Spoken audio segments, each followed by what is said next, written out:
can I just say one thing firstly? I love the name Eat Sleep Boxing Repeat. Welcome back to ESBR Boxing's YouTube channel. Delighted to be joined by Niall. We are in final prediction mode for a fight happening, I suppose, midweek, September 18th, down in Queensland, Australia. Liam Paro, former world champion, Liam Paro facing David Papot in a super lightweight contest. Yeah, this is, as I said, this is final prediction video. But before we do get into it, and Niall and I give our predictions for this matchup, if you're not doing so already, please subscribe to the channel. Most importantly, would mean a lot to us and really appreciate it.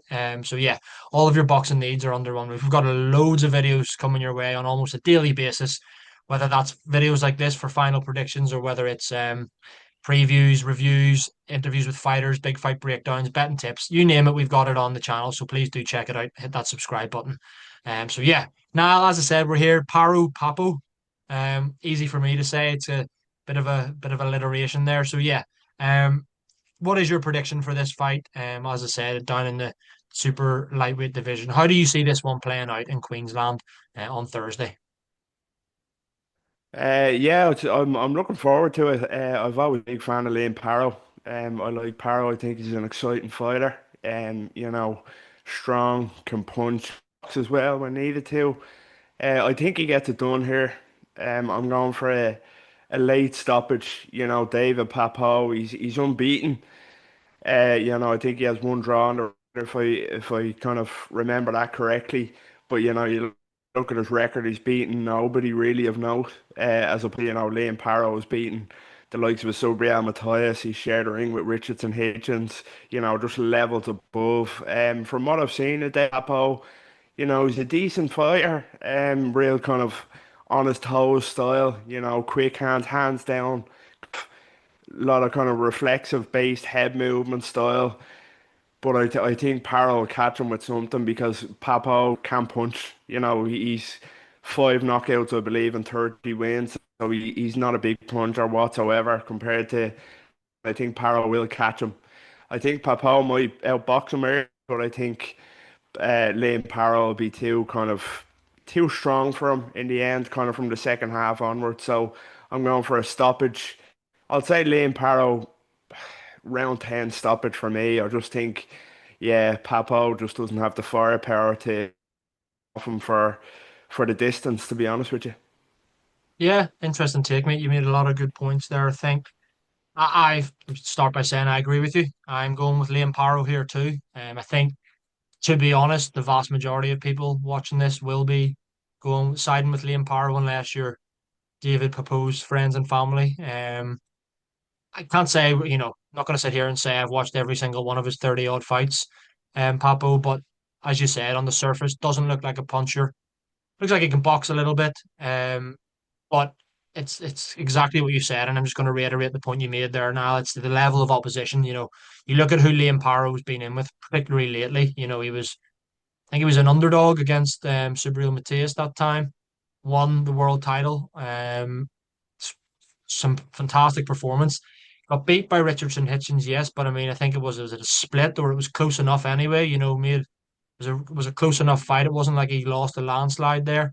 And you just look at the disparity in levels of the two. And look, I know people are saying, it's. I think that sometimes people say, oh, well, you can't. It's almost like you can't judge a fighter off, oh, if he's got good losses on his record. It's all kind of about his wins. You could if you could say, oh, well, that's a good loss to Hitchens, but like you could have said the same. First fighter that comes to mind is Ishmael Davis. You're saying, oh, they're good losses to Josh Kelly and Boachuk on short notice. Then when he actually did have a fight, a winnable fight in people's eyes, he got beat there at the weekend by Kevin Ajarko. So I don't know why you can kind of understand why I'm making that comparison. Like you can't always judge a fighter off their good losses, which Hitchens is a good loss for Paro, but he also has the good wins to back it up. As you said, Subriel Matias is we don't really need to mention too many more. He's had a few others in there, but that Subriel Matias victory for Liam Paro is the one where it kind of jumps out off his resume. And yeah, that's the difference. I think there is levels between the two of these fighters, to be perfectly honest with you, mate. And so yeah, I'm going for a Paro victory as well. In terms of a method, I agree with you. I think he'll get Papo out of there. not a concussive puncher as such, Liam Paro, more kind of an accumulation of shots, that kind of referee jumping in, saving the fighter for another day. I feel like it's that kind of fighter, not going to knock you out with a one hitter quitter kind of thing. I agree. I agree that it's going to be a stoppage. I'll go a little earlier than you. You were saying what, around the round 10 mark. I think we could see Paro getting Papot out of here maybe mid rounds. I don't know, rounds 5, 6, 7. I would go for it. I can kind of see it around that mark.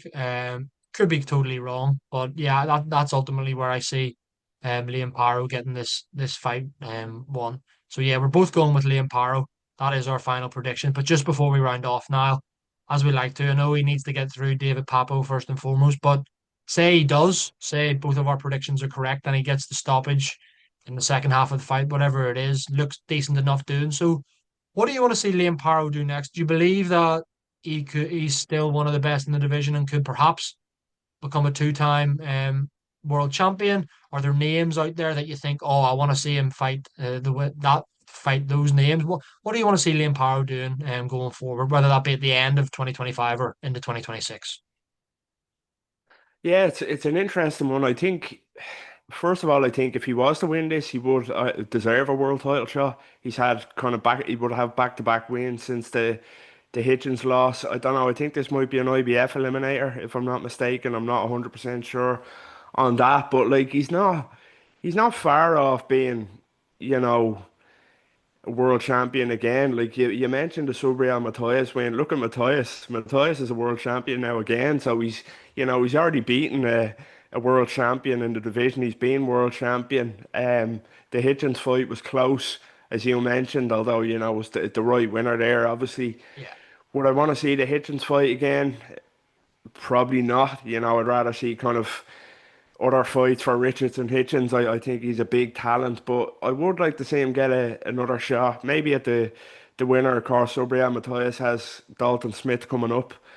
I think Dalton Smith beats Matthias, to be honest with you, and then I think Dalton Smith Liam Paro for a first defense for Smith to be a really interesting fight. I think it'll be a good fight.